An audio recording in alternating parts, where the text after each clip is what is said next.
On a snowy Christmas Eve, a billionaire stood in the doorway of his mansion expecting to crush the spirit of the woman he once drove away. But instead, he watched her step out of a car holding the hands of 3 children who looked nothing like strangers. Have you ever thought you understood someone completely, only to realize you never knew them at all? Alessandro Hill invited his ex-wife to a holiday event believing she'd arrive alone, fragile, quiet, unchanged.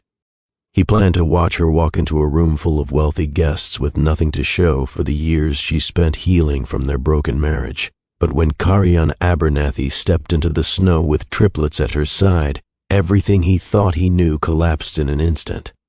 If this opening already has your attention, make sure to hit that subscribe button so you never miss stories like this one. Carrie-Anne Abernathy, the woman who once filled these halls with gentle laughter. The woman who walked away before he could decide whether to chase her or pretend he didn't care. He had invited her expecting control, expecting predictability, expecting her to decline or arrive unchanged. Now the simple fact of her return stirred something he couldn't categorize, not fear, not anticipation, something lodged between pride and longing, an emotion he hadn't felt since the day she closed the door behind her. He turned back toward the window. Snow piled against the balcony rails, building inch by inch, layering the world in cold white stillness. Inside him, the opposite happened. Everything felt louder, sharper, more exposed. For the first time in years, Alessandro Hill felt uncertain. Just as Alessandro tried to steady his breathing, a familiar image pushed through his thoughts without warning. Carrie-Anne, sitting on the edge of their old guest bed, her shoulders trembling as she tried to stay quiet. She had thought he was asleep that night. He wasn't. He remembered the way she pressed her palms to her eyes, as if she could keep her tears from escaping. The room had been dim, lit only by the soft glow of a small lamp. She cried silently, as though even her sorrow needed to be considerate. He had stood in the hallway, watching from the shadows, his own chest tight, wanting to go to her, wanting to hold her, wanting to say even one honest sentence about how terrified he was of failing her, of failing their marriage, of failing himself. But he didn't move. He didn't speak. He let pride build a barrier between them he never had the courage to break. The memory hit him with the same force it had back then, a reminder of everything he handled wrong, everything he let slip through fingers too rigid to soften. He blinked hard, pushing the memory aside, but it clung stubbornly, refusing to fade. The present room, filled with holiday decorations and polished elegance, felt suddenly smaller, more fragile, like one breath might cause all his carefully constructed defenses to collapse. Outside, the snowfall thickened. Inside, Alessandro stood very still, as if one more haunting memory might tilt him off balance completely. A distant sound broke through the memory, soft at first, then clearer. From the hallway, one of the living room televisions played a news segment. Usually he ignored these things. His success was often public, predictable, routine. But tonight the words reached him differently. Alessandro Hill, the anchor announced with practiced enthusiasm, has been named one of the most influential entrepreneurs of the year. His expansion into international markets has set new benchmarks in modern real estate. Applause from the studio audience filtered faintly into the hall. Another line followed. His personal life remains one of quiet privacy, though sources say he is hosting an exclusive holiday event at his mountain estate, an annual tradition. Alessandro felt the corner of his jaw tighten, a man who built an empire faster than others built resumes. But standing there, listening to strangers celebrate him, he felt no pride. Only the sharp contrast between who he appeared to be and who he privately was, a man pacing inside a mansion too large for his silence, waiting for a woman he once loved to arrive, unsure whether her presence would soothe old wounds or expose them entirely. The screen shifted to a panel of commentators chatting excitedly about his legacy, his leadership, his unmatched ambition. He muted the broadcast with a quick tap on the wall remote. The sudden quiet hit harder than the noise. The world saw strength. He felt the hollow edges of something much different. Alessandro moved deeper into the room, letting the silence settle. For years he had trained himself to feel nothing when thoughts of Karian surfaced. He had rationalized the end of their marriage as an acceptable loss, the price of ambition. That was the story he repeated to himself whenever the loneliness grew too noticeable. But tonight that story frayed at the edges. He set his glass down on the nearest table, the soft clink echoing slightly through the open space. He looked around the great hall, towering ceilings, trimmed garlands, polished stone floors reflecting the glow of warm lighting. His staff had transformed Halcrest Ridge into a holiday masterpiece. It should have felt inviting. It should have filled him with the comfort of tradition, yet it didn't. Instead, every festive light reminded him of the years he and Karian tried to build a life between these walls. Her laughter used to lift the atmosphere in ways wealth never could. Her presence made the house feel lived in, not just occupied. He exhaled slowly, running a hand through his hair. He had invited her here believing he held the upper hand, believing he had moved on, while she would arrive with nothing that challenged his assumptions. But as the evening drew closer, a quiet truth pushed into the open. He wasn't ready to see her, not truly, not with whatever strength she might carry now, not with whatever life she'd built without him. And beneath all that uncertainty was something he rarely let himself acknowledge. His loneliness was no longer something he could hide behind logic and work. It sat with him now, undeniable, filling the space between his heartbeat and his pride. Footsteps stirred softly from the far end of the hall. Members of the staff moved with careful precision, adding final touches to the decorations, adjusting candlelight, straightening table arrangements. They had prepared for this evening with practiced ease, but their glances kept drifting toward Alessandro. They weren't used to seeing him still. They weren't used to seeing him distracted. Darcy reappeared briefly, giving instructions to a pair of decorators before turning her attention back to him. She watched him with the same quiet intuition she'd refined over the years, an ability to sense when her employer's mind was pulling him somewhere he didn't want to go. She approached slowly, hands clasped in front of her. "Everything is ready for the guests, sir," she said gently. He gave a faint nod but didn't speak right away. Darcy observed him for a moment longer. She'd seen him command rooms filled with powerful investors without blinking. She'd seen him negotiate contracts worth billions with a steady voice. Yet tonight he carried a tension that didn't belong to boardrooms or business strategy. It belonged to something personal, something deeper. "Is there anything you need before they arrive?" she asked, her tone careful. He hesitated, just long enough for Darcy to catch it, before replying, "No, I'm fine." But Darcy had worked for him too long to believe that. She offered a respectful dip of her head and stepped away, leaving him to the storm brewing quietly within him. The entire household could sense it. Something was shifting inside Alessandro Hill, something he didn't yet know how to control, and it all centered around one name, one arrival, Karian Abernathy. A sudden gust of wind struck the windows, rattling them with a hollow thud. Alessandro flinched, not visibly, not enough for anyone watching to notice, but enough for him to feel the jolt in his chest. He stepped closer to the glass, watching as the snowfall thickened, coating the long private drive in a growing blanket of white. Somewhere down that road, Kariana was on her way. His pulse picked up, uneven. Not from worry about her behavior. She was always poised, always composed.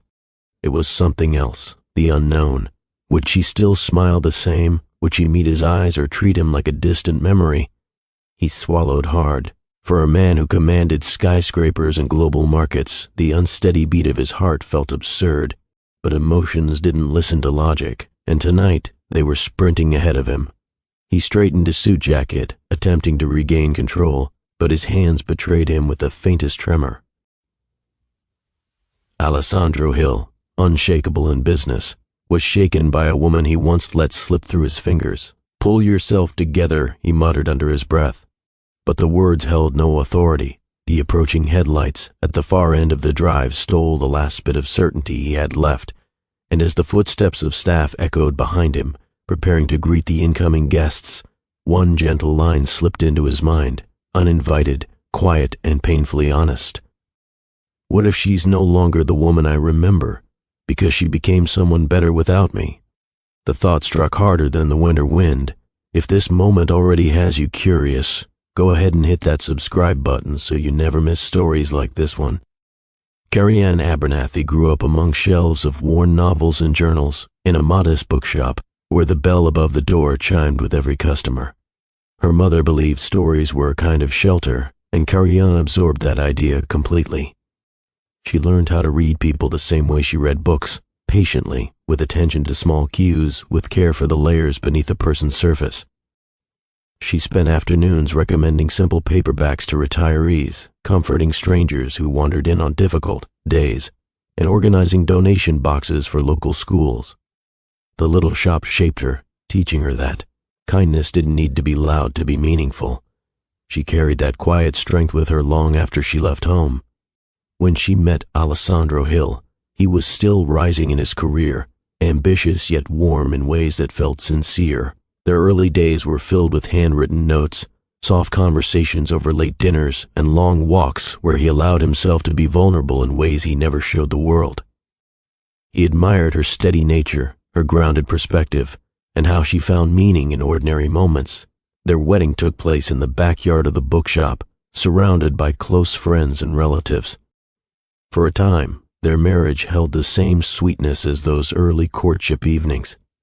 Alessandro relaxed under her influence, and she felt she had found someone who valued both her heart and her presence. As Alessandro's business grew, so did the demands on his time. At first, Carrie-Anne supported him through long nights and hectic travel schedules, but small signs of distance began to accumulate. She waited alone at charity galas they had promised to attend together, giving polite excuses for his absence. Dinners he had planned were canceled at the last minute with messages relayed by his assistant. Important dates became just entries on a calendar. What stung wasn't the events themselves, but the lack of effort behind them. The gestures that once held them close faded until she felt like she was living beside him rather than with him. The house expanded, but the closeness between them contracted. After 2 years of trying to start a family, they found themselves in a doctor's office, surrounded by pamphlets and soft voices. The doctor delivered the news gently. The difficulty wasn't hers. The results pointed clearly to Alessandro. He stiffened, unable to accept the shift in his perception of himself. The doctor spoke of options, support groups, treatments, counseling, but Alessandro avoided her gaze and ended the appointment with a brisk nod. In the parking lot, he changed the subject entirely, talking about meetings and deadlines as if they had never sat in that room. Carrie-Anne walked beside him in quiet understanding, wishing he would let her share the burden. She never told anyone about the diagnosis. She protected his privacy without a second thought, not out of embarrassment but out of compassion. She understood the pressure he endured, the image he maintained, and the fear he carried beneath his ambition.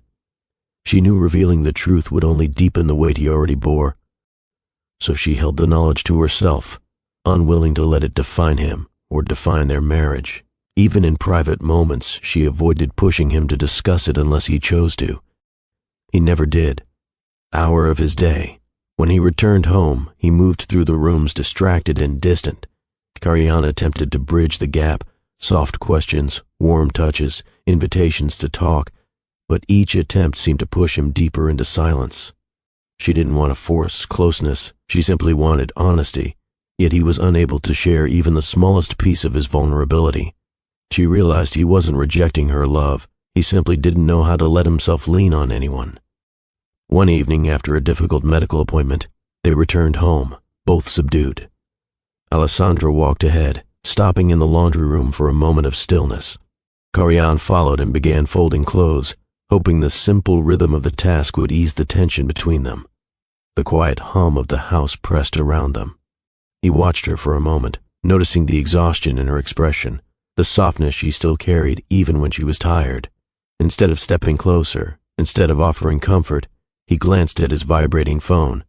With a short apology that held no real warmth, he stepped out to take a call. She remained in the laundry room, realizing that no matter how hard she reached for him, he was drifting farther away. The night she left the mansion was calm and unremarkable, the kind of night that should have felt comforting but instead felt hollow. She packed slowly, careful not to disturb the quiet house. Her eyes lingered on the framed photographs from their early years, the keepsakes, the plans they once spoke about in soft whispers. Each item she touched reminded her of a future she had hoped would grow stronger, not colder. Before closing her suitcase, she murmured a small goodbye into the dim bedroom, a farewell free of bitterness, free of anger. Just truth. She walked down the long hallway and stepped outside without turning back. The door closed gently behind her, leaving an absence that the house would carry long after she disappeared into the night. The black sedan eased its way up the snowy drive, tires crunching through the fresh blanket of white as staff hurried to position themselves near the entrance. Inside the mansion, conversation drifted faintly from the east hall, but Alessandro barely heard any of it. His attention narrowed to the growing glow of headlights approaching through the storm. The gate had only opened for one guest so far, her. He felt a quick jolt in his chest, the kind that arrived without permission. When the car finally stopped at the front steps, the engine quieted, leaving only the sound of falling snow. The rear door opened, and for the first time in years, he saw her. Carian stepped out with a calm poise that struck him harder than the cold wind. She wore a deep green coat that framed her figure elegantly, her hair pulled back in soft curls beneath a knitted hat. Even from a distance, something about her presence felt steadier than before, more grounded. She didn't rush, didn't hesitate. She simply closed the door behind her and looked toward the entrance, her eyes warm but unreadable. The version of her he remembered was gentle, hesitant. The woman standing before him now carried herself with a confidence that made something inside him shift uncomfortably.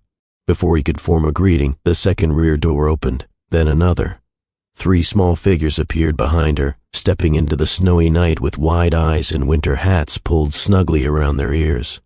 2 little girls with matching curls and bright expressions, and between them a small boy clutching a mittened hand. The sight froze Alessandro in place.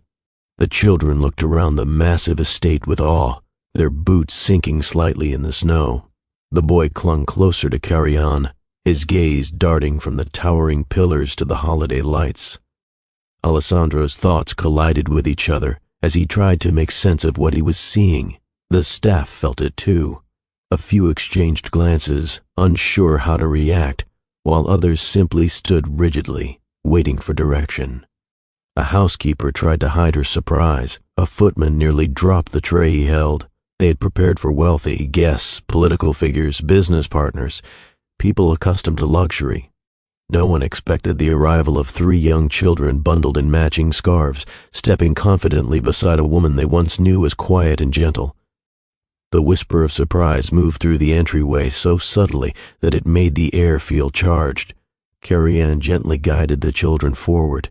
She wasn't flustered or overwhelmed by the atmosphere. In fact, the confidence she displayed seemed to expand with every step. Her voice, steady and warm, instructed the children to stay close and mind their manners.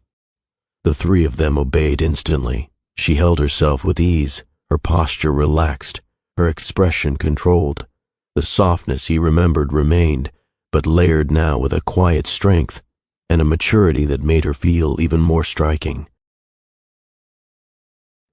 Alessandro realized she wasn't returning as the woman he once left behind.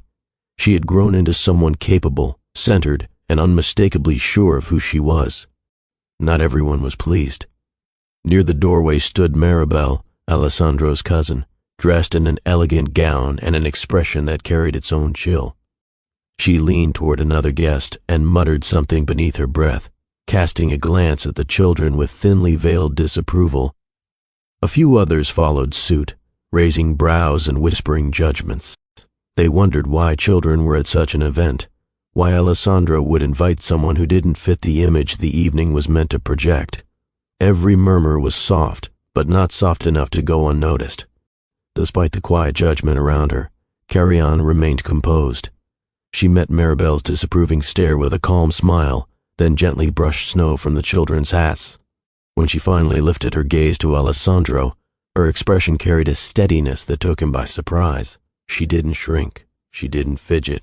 She stood tall, almost regal, as if she had every right to walk into that grand entrance with the family she'd built. The balance between them shifted in that moment. He had invited her expecting to maintain control, but her presence alone had reshaped the room. She held the advantage without saying a single word. Alessandro took a breath that felt heavier than the winter air around him. He stepped forward, unsure what to say, how to begin, or even how to stand without betraying the shock running through him. She stopped a few paces away, the snow settling lightly on her coat. The children looked up at him curiously. Karian's eyes met his fully, steady, warm, but carrying boundaries he had never seen her use before. The moment stretched quietly, filled with years of distance, questions left unanswered, and new truths waiting to be spoken. The evening had only begun, yet he felt the ground shift beneath him. The evening grew louder as guests filled the grand ballroom, but Alessandro barely registered the music or the greetings. His mind drifted toward the three children sitting quietly near the fireplace. They sipped warm cocoa offered by a housekeeper, their small legs barely reaching the edge of the couch. Their presence disrupted the polished atmosphere in a way he couldn't ignore. Mira chatted animatedly with one of his older relatives, her hands moving as she described the snow outside. Lyra listened closely, responding gently when spoken to. Soren, the youngest, clutched a cookie with both hands and stared at the towering Christmas tree as if it were a portal to another world. Watching them stirred something inside him he wasn't ready to name. His gaze shifted to Karian as she spoke with his aunt, who welcomed her with familiar affection. The warmth in their conversation stood in stark contrast to the rigid social circles nearby. Karian had always been easy to approach, and that quality remained unchanged. Yet tonight there was also a poise to her movements, a confidence that had developed in the years away from him. She laughed softly at something his aunt said, and the sound made him blink, surprised by how deeply it echoed in memory. It was strange to realize how long it had been since he heard her voice without strain or distance. She seemed lighter now, more comfortable in her own skin than she ever had been during their marriage. As the evening unfolded, Alessandro could no longer pretend to participate in conversations. Investors attempted to draw him into discussions about upcoming projects, but his responses drifted into short nods and absent-minded replies.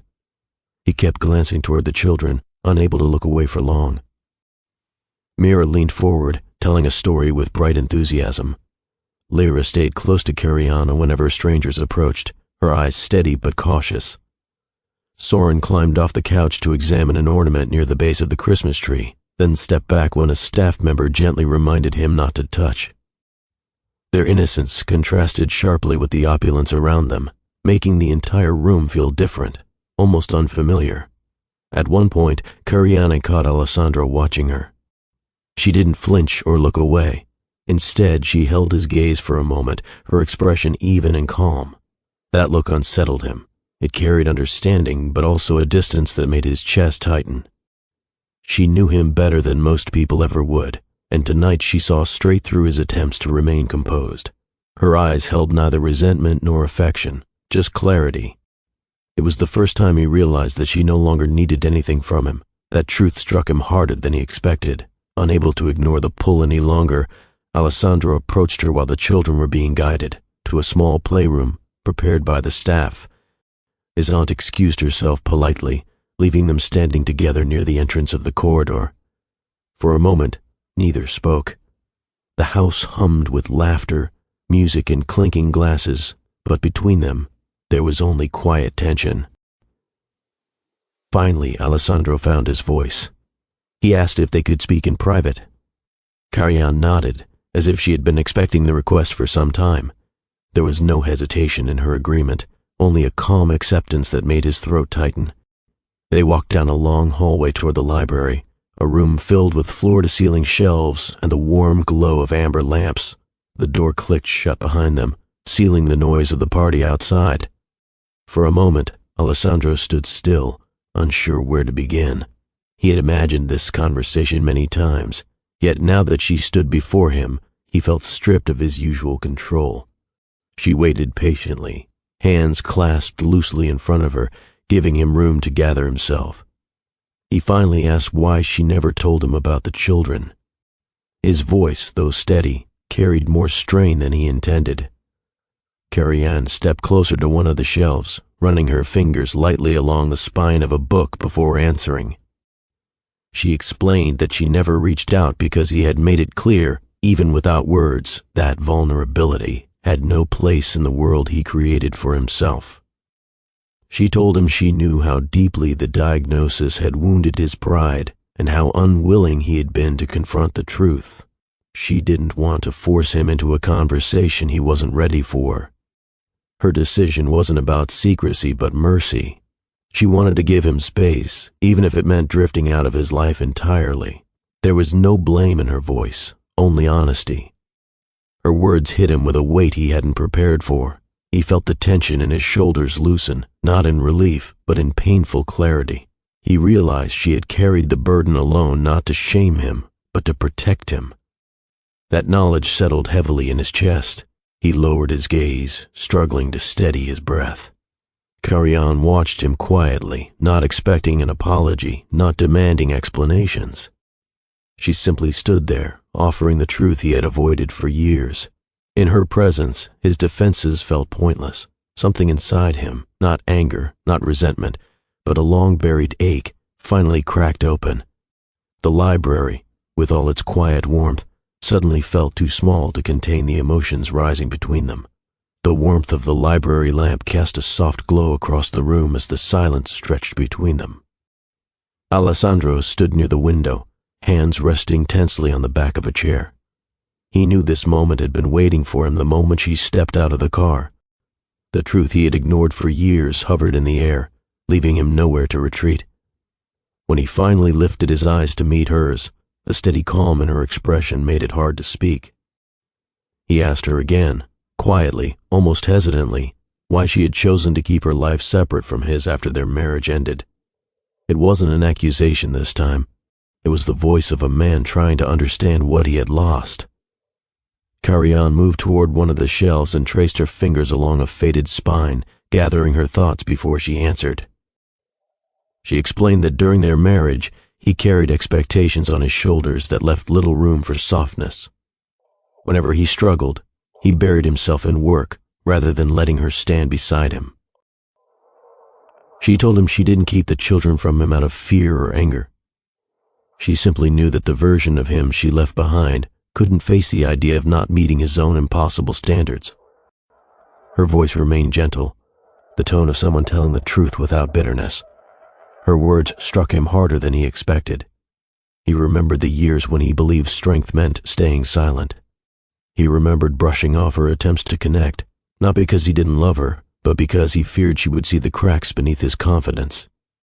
The realization washed over him slowly, leaving him standing in a quiet room full of books he rarely touched, confronting a part of himself he had long ignored. He felt a pressure in his chest, something tight and heavy that grew with every breath he took. For the first time in a long while, Alessandro didn't know what to say. Carrie-Anne turned toward him, her posture relaxed but firm. She told him she had tried to reach him in the months after she left. Phone calls, emails, messages asking if he wanted to talk, if he wanted to find closure, if he still cared enough to meet halfway. But each attempt ended the same way, silence. Eventually she discovered that his assistant, trying to protect his schedule and emotional distance, had been filtering her messages without telling him. The realization made Alessandro's stomach twist. He knew Darcy meant well, but the unintended consequence had cut him off from the one person he shouldn't have shut out. The weight of that revelation hit him with force. He had built his career on control, of deals, of decisions, of every detail that moved his empire forward. Yet here was a piece of his life he had never controlled at all, a mistake created by assumptions and avoidance. He felt a flicker of anger at himself, not at Darcy, because he recognized the deeper truth she had only done what she believed he wanted. He had made his world so rigid that even those around him assumed he preferred distance over vulnerability.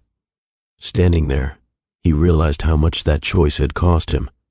Carrie-Anne stepped closer, but not an accusation. Her voice softened as she explained that she didn't hold resentment toward him. She understood the pressure he faced, the way he had been shaped long before she ever met him.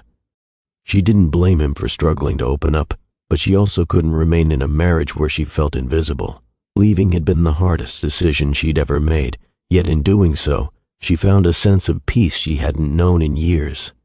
Becoming a mother later had only strengthened that peace, giving her a purpose that didn't rely on anyone's approval. Alessandro listened, absorbing every word. He looked at her not as the woman he once shared a home with, but as someone who had built a life without his shadow hanging over her. There was a strength in her eyes now that hadn't existed before, an inner stability born from healing on her own terms. The contrast between who she had been and who she had become made him feel both admiration and regret. He knew he couldn't reclaim the years they lost. He couldn't rewrite the moments where silence took the place of affection. He could only stand there, facing the truth of what he had let slip away. The room felt still as they looked at each other. No raised voices, no accusations, no dramatic gestures, just two people acknowledging the distance that time and pride had created. Alessandro finally apologized, his words quiet but steady, admitting that he had shut her out without realizing how deeply it hurt her. Cariani watched him with gentle understanding. She didn't offer empty comfort or promises of reconciliation. She simply acknowledged the sincerity of the moment. Something subtle shifted between them, not reconciliation, not resolution, but an opening, a space where honesty could grow.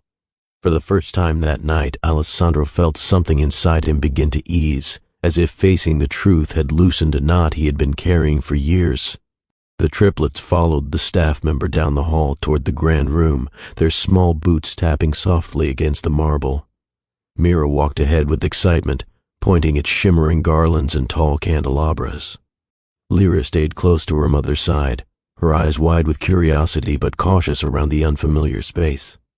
Soren trailed slightly behind, marveling at everything around him with a kind of awe that made him pause every few steps. Alessandro watched them from a short distance, surprised by how naturally they filled the room with life. Their presence made the mansion feel different, less like a monument and more like a place meant to be lived in. Mira spotted a cluster of gold ornaments arranged on a table and gasped with delight. She leaned closer, tracing a finger just above the shimmering surface without touching it. Lyra tugged gently at Carian's coat and whispered a question about the towering wreaths along the walls. Soren stared up at a crystal sculpture on a pedestal, blinking as the light caught it.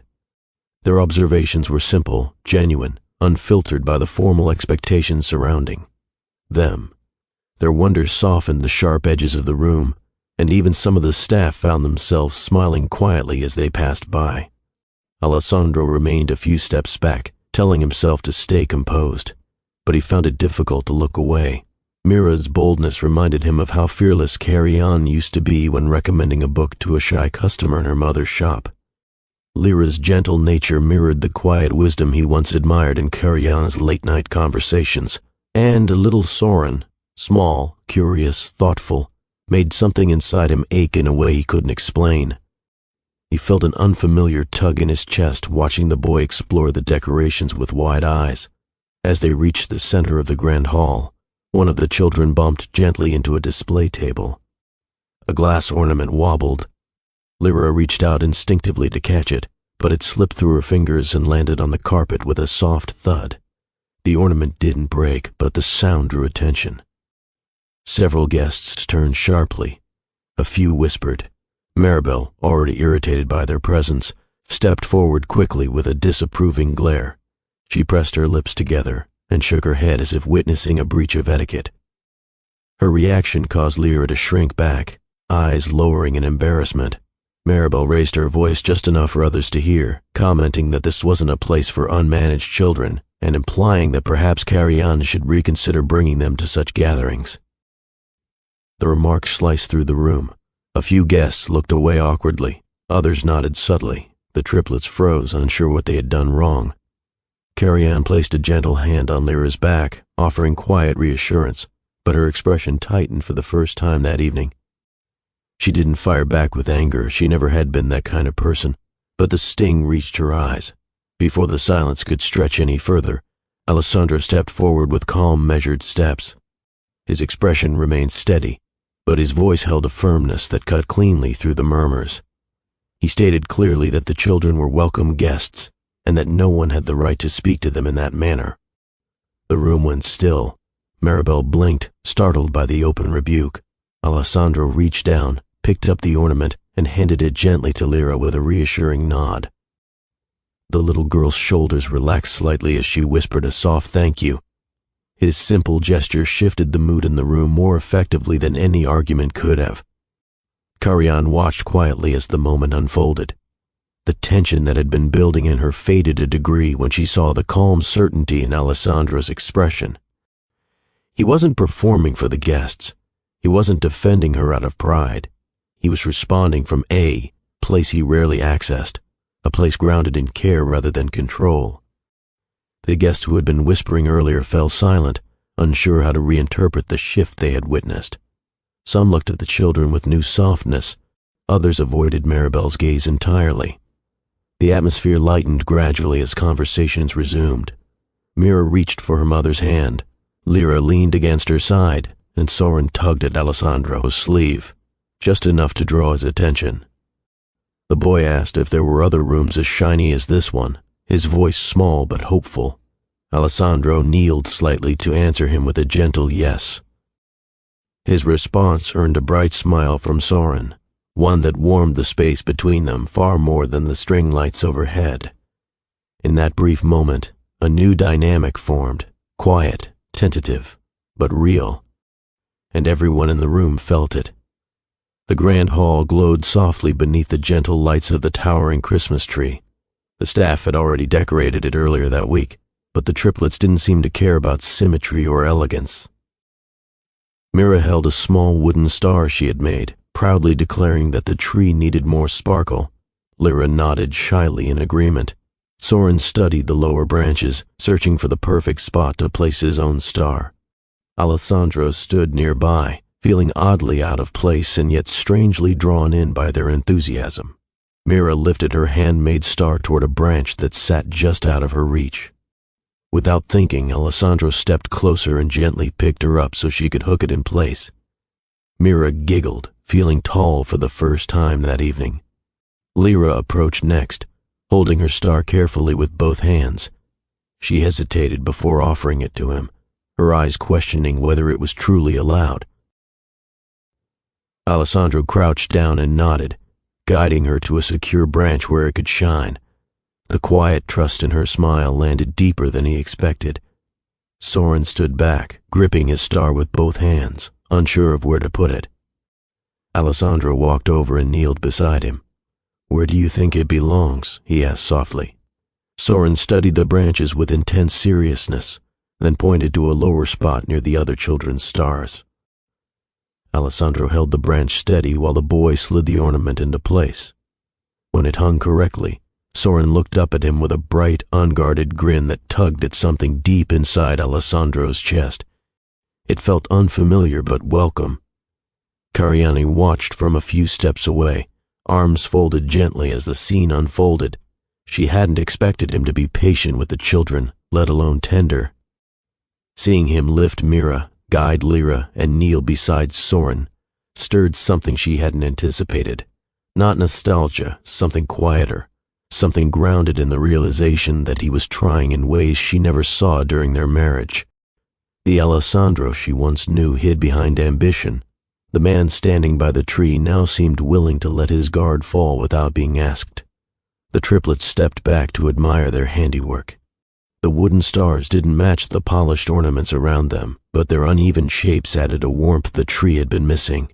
Mira clasped her hands together proudly. Lyra leaned into her mother's side with a satisfied whisper. Soren tapped Alessandro's sleeve and presented him with another star, slightly crooked, painted with smudged glitter.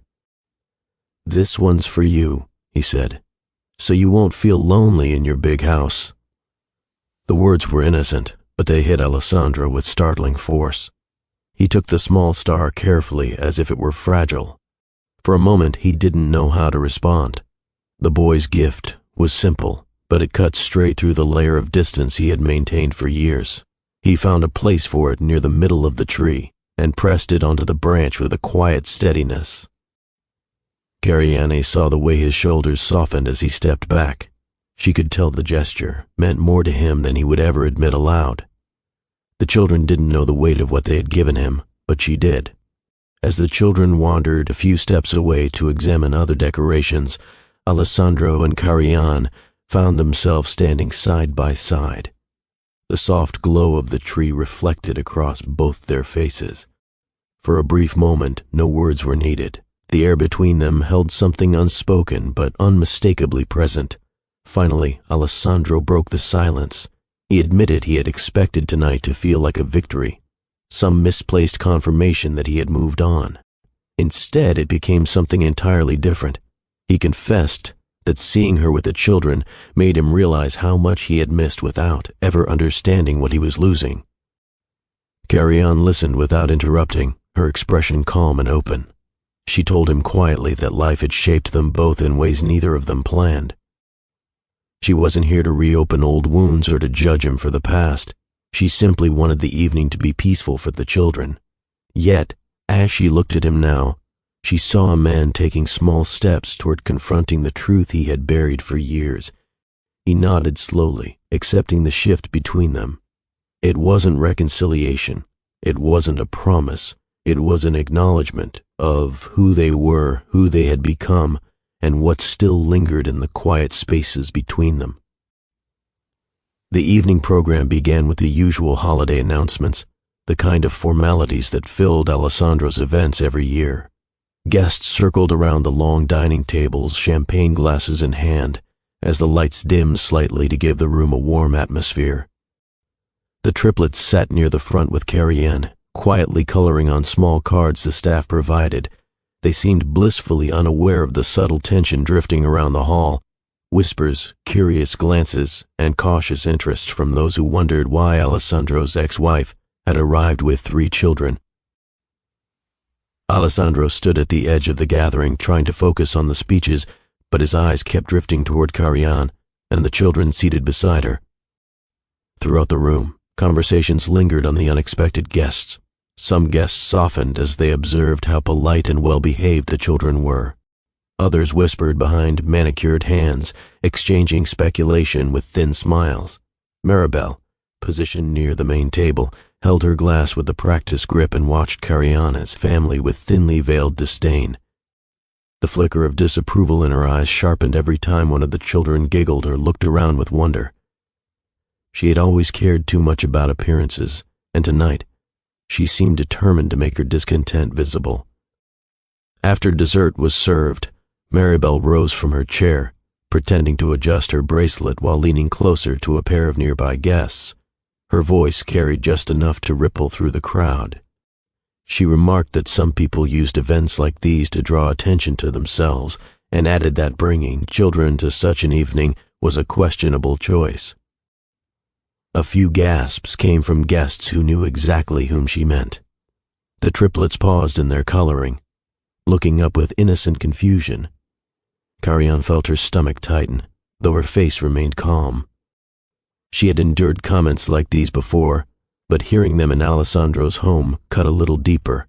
The murmurs spread softly, creating a thin wave of discomfort. Mira tilted her head, trying to understand why the grown-ups suddenly seemed uneasy. Lyra moved closer to her mother, hand gripping Carian's sleeve. Soren simply looked around, sensing something was wrong but not knowing what. Carian offered them a gentle smile, whispering that everything was fine, but the sting of Maribel's words lingered. The expectation in the room was clear. Carian would lower her head, ignore the comment, and endure it quietly, just as she had during countless social gatherings in the past. Alessandro had heard every word. He stepped forward before any more whispers could bloom.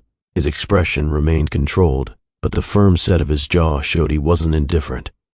He addressed Maribel calmly, yet with a level of authority that silenced the surrounding conversations instantly. He stated that the children were there as invited guests and that no one had the right to belittle them, or their mother. His tone wasn't raised, but it carried enough weight to ripple through the hall like a sudden shift in the air. Maribel froze, the practiced confidence on her face faltering. He continued, surprising everyone. He reminded the room that assumptions about people's families could cause deep harm. Then, with a measured breath, he revealed a truth he had guarded fiercely for years, that the challenges he and Carian faced in their marriage were not due to her.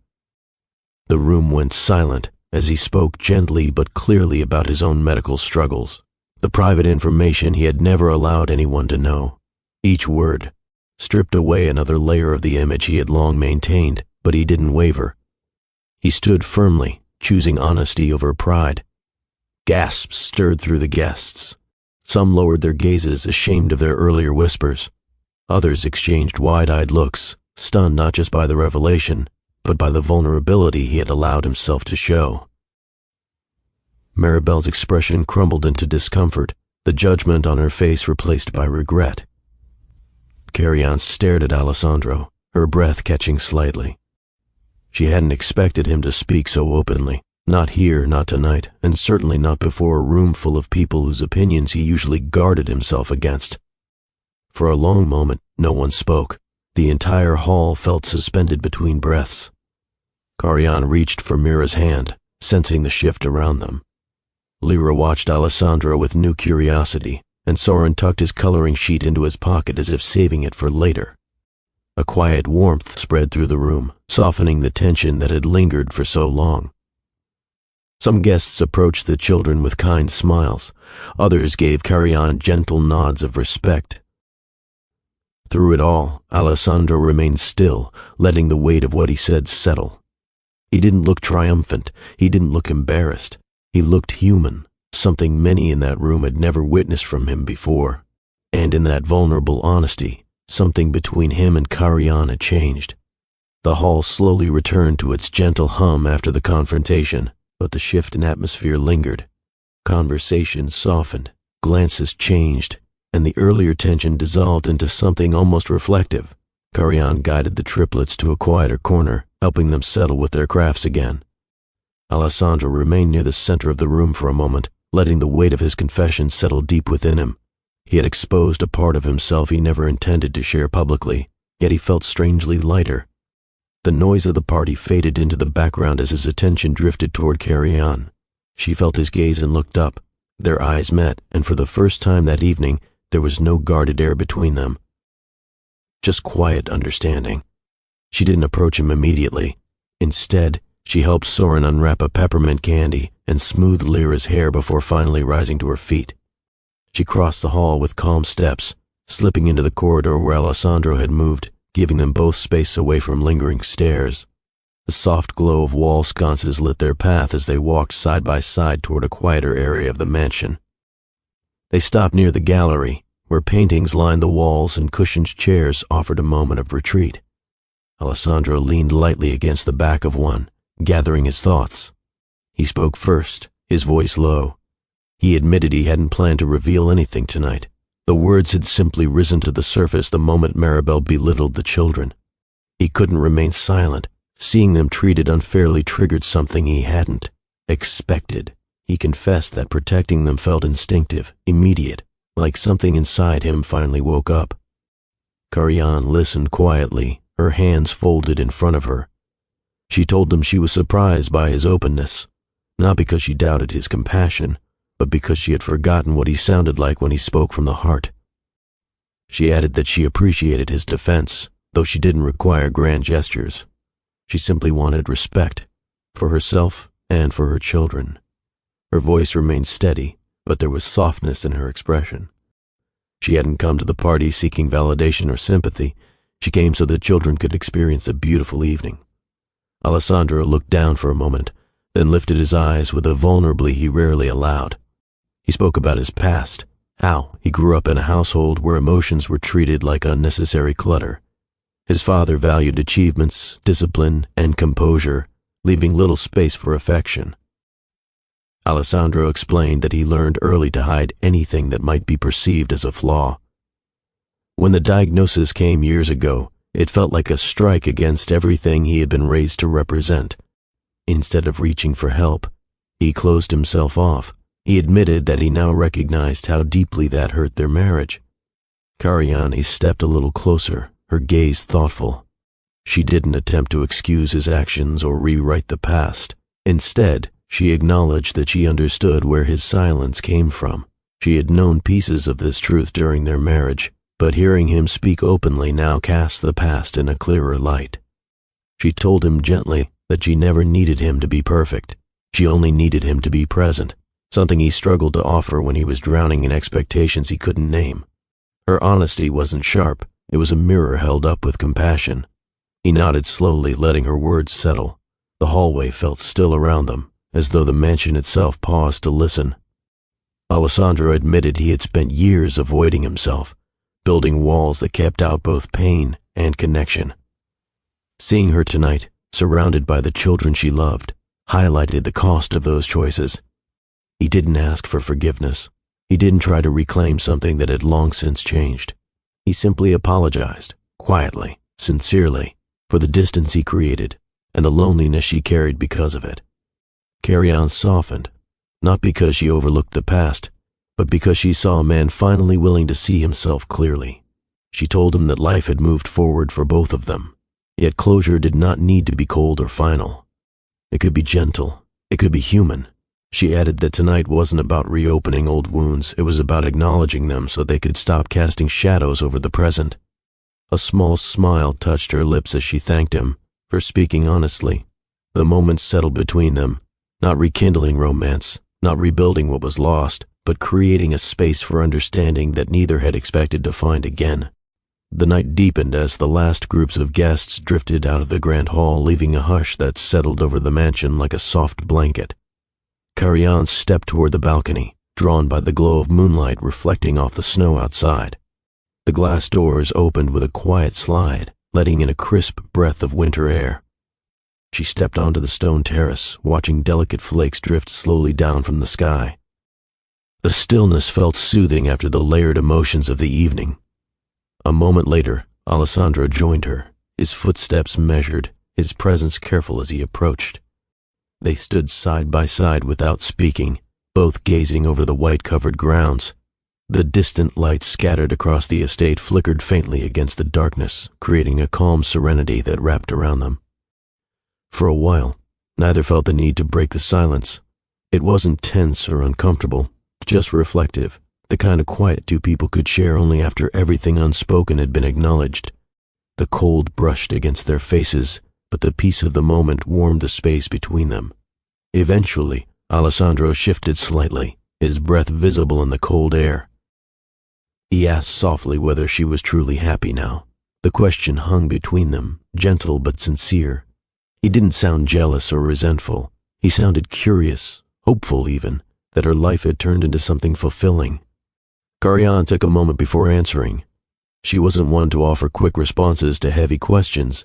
Instead, she let her gaze settle on the snow-covered trees, then turned her attention back to him with quiet honesty. She told him she was grateful for the life she had built. Her children brought her joy she never imagined possible, becoming a mother, choosing her own path. Those decisions weren't acts of defiance, they were acts of healing. She explained that her happiness didn't come from escaping their marriage but from finding herself, again after losing pieces of who she was. The children became part of that recovery. Their laughter brought her ease, their needs gave her purpose, and their presence reminded her daily of what mattered most. Alessandro listened carefully, his expression softening with each word. He didn't interrupt or correct or offer excuses. He simply absorbed what she shared. When she finished, he confessed that he struggled to understand happiness for himself. He had always chased achievements, believing they would fill the spaces inside him that felt empty, but every accomplishment added only momentary satisfaction before fading into the background. Tonight, watching her with the triplets, he realized the emptiness came from neglecting the connections that once meant everything to him. Carrie-Anne tilted her head gently, studying him. It had been years since she last heard him speak with that kind of truth. She told him that understanding oneself was a journey many people avoided, but facing it could change everything. She didn't offer advice, didn't push him toward any direction. Instead, she reminded him that self-awareness didn't require perfection, it only required willingness. He nodded slowly, releasing a breath that seemed to carry years of tension. The snow continued falling around them, making the night feel softer. He then admitted something he'd never said aloud, that he had expected the evening to remind her of what she had walked away from. Instead, it reminded him of everything he lacked because he chose distance over honesty.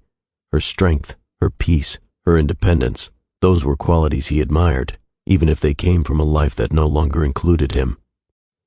Carrie-Anne looked at him, her eyes filled not with pity but with understanding. She recognized the courage it took for him to speak those words, especially after guarding his emotions for so long. A gentle quiet settled over the balcony once more.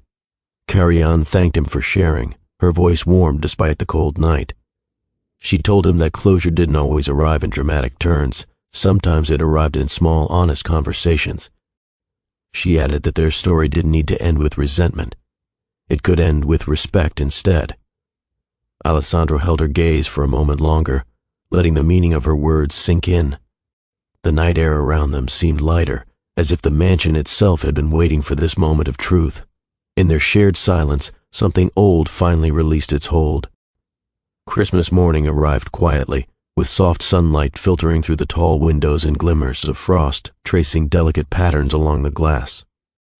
The mansion, usually filled with polished formality, felt unusually warm. The triplets rushed into the sitting room with eager steps, their excitement carrying through the air. Small parcels wrapped in simple paper, prepared by the staff late the night before, waited for them near the fireplace.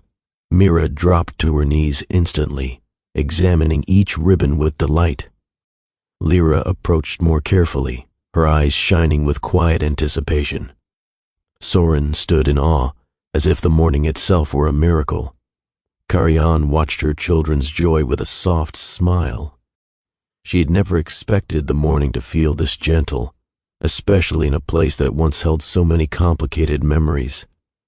The staff lingered nearby, warmed by the children's delight. Mira tore open her package with enthusiasm, revealing a new storybook filled with colorful illustrations. Lyra unwrapped a box of paintbrushes and watercolors. Soren discovered a wooden puzzle shaped like different animals, his small hands tracing the carved pieces with wonder. Their laughter filled the room with a sweetness that softened every corner. Alessandro stood a few steps behind them, taking in the scene with quiet admiration. He didn't approach immediately. He simply observed, letting himself feel the moment without trying to control it.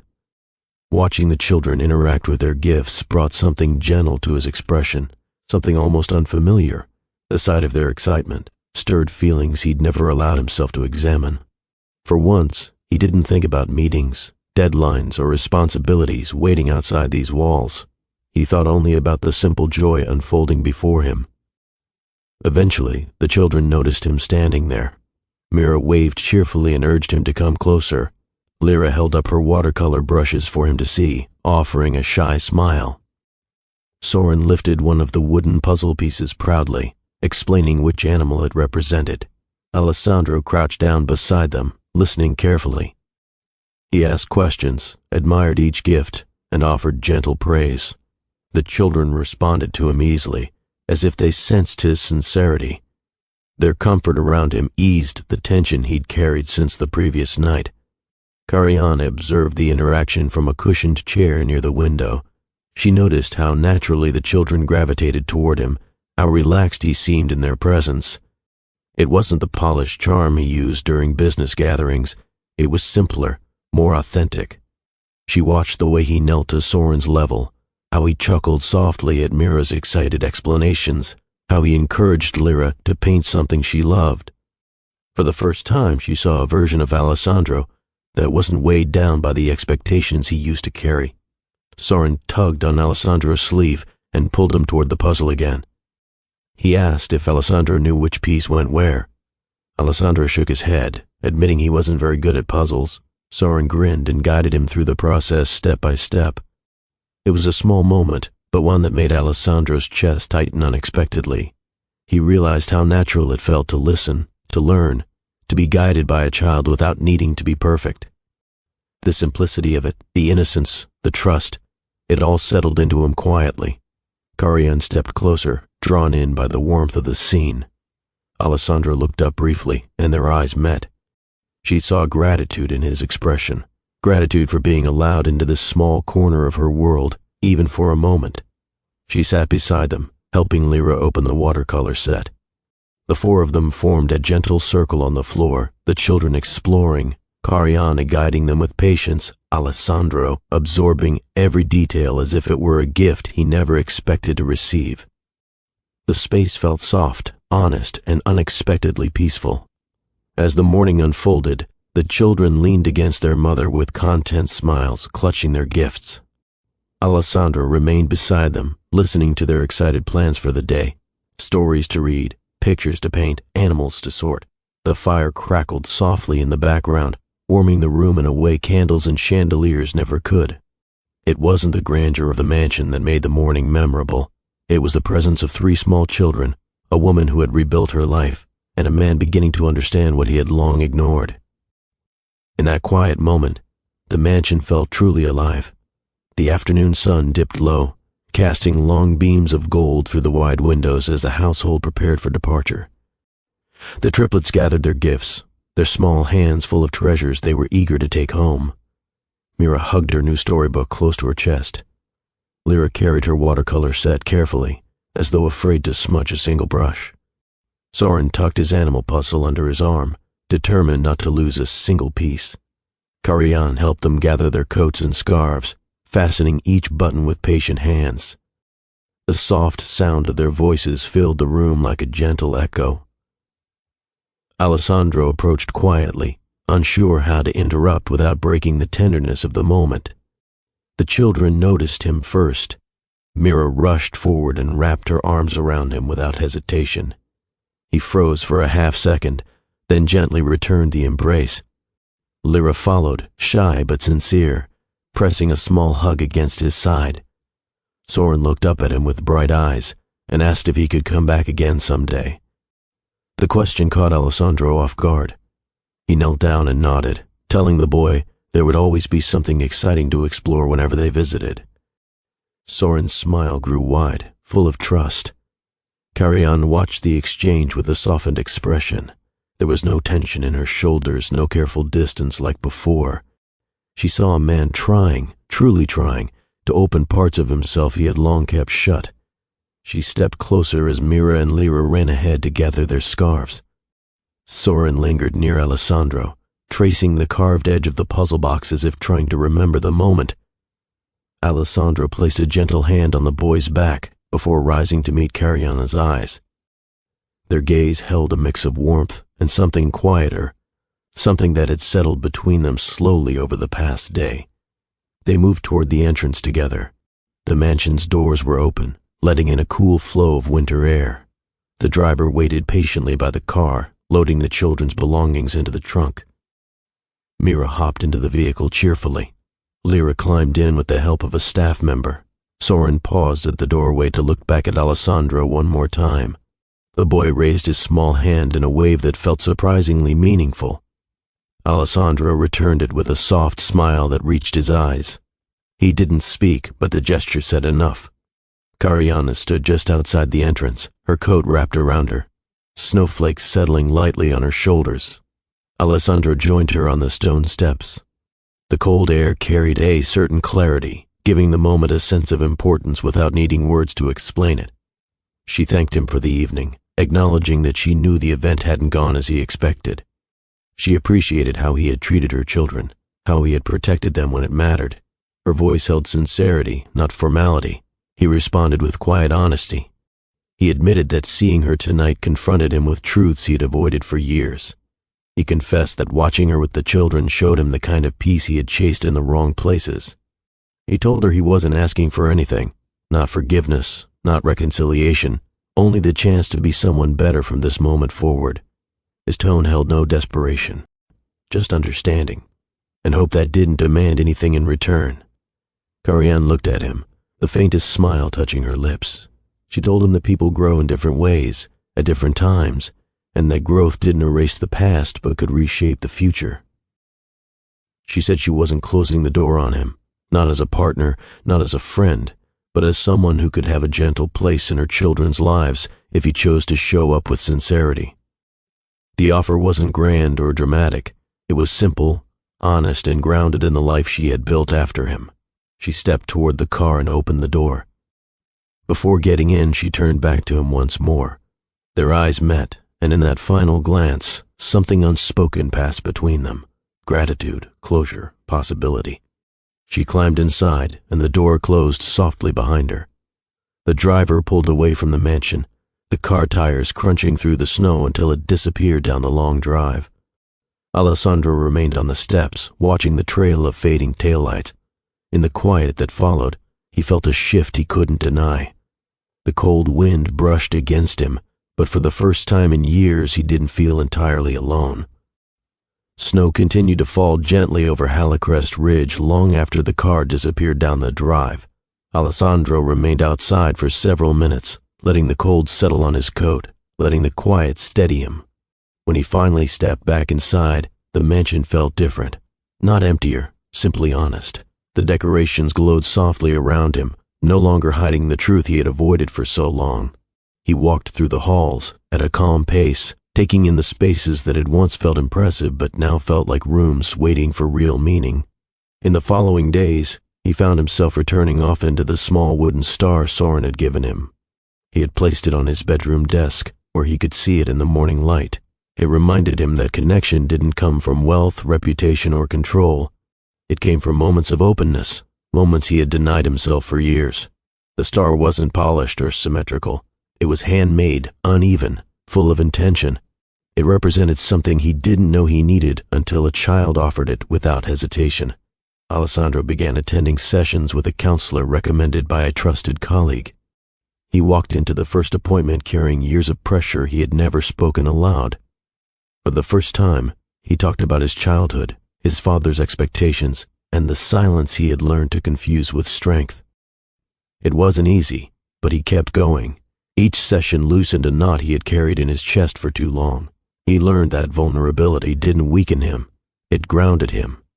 Meanwhile, life for Carianne and the triplets continued with gentle rhythm. She sent Alessandro occasional photos, Mira reading her new book, Lyra practicing with her watercolors, Soren finishing the puzzle he had brought home. The updates were small but meaningful. She didn't flood him with messages, nor did she keep him at a distance. Instead, she offered steady glimpses into their world, allowing him to understand the life she had built without reopening old wounds. He cherished every message more than he expected. Each picture reminded him of the evening they shared and the quiet connection that had begun forming between him and her children.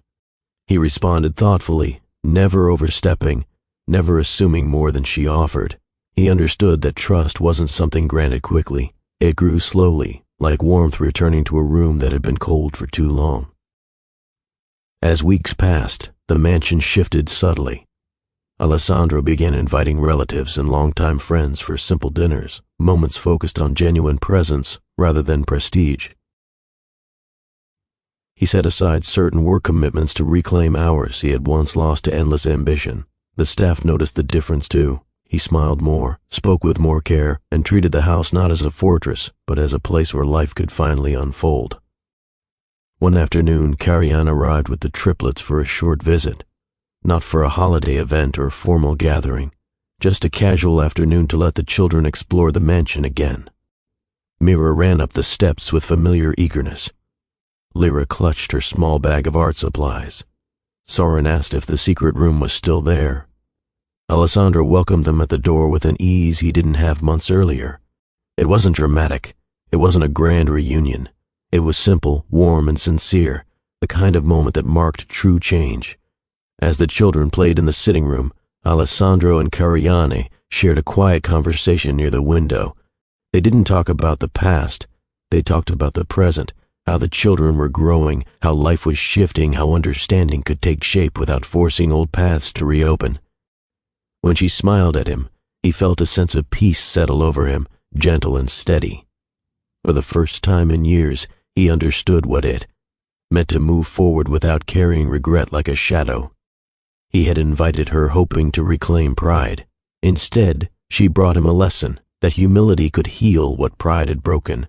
And in that healing, he found the beginning of a new chapter, one built not on ambition, but on honesty, growth, and the quiet hope of becoming someone better than he was before. If this story touched your heart, go ahead and hit that like button. It truly helps the channel grow. Share it with someone who loves meaningful stories and drop a comment below telling me your favorite moment. And if you haven't already, make sure you subscribe so you never miss another episode of Mr. Williams' Storytime. Your support means more than you know,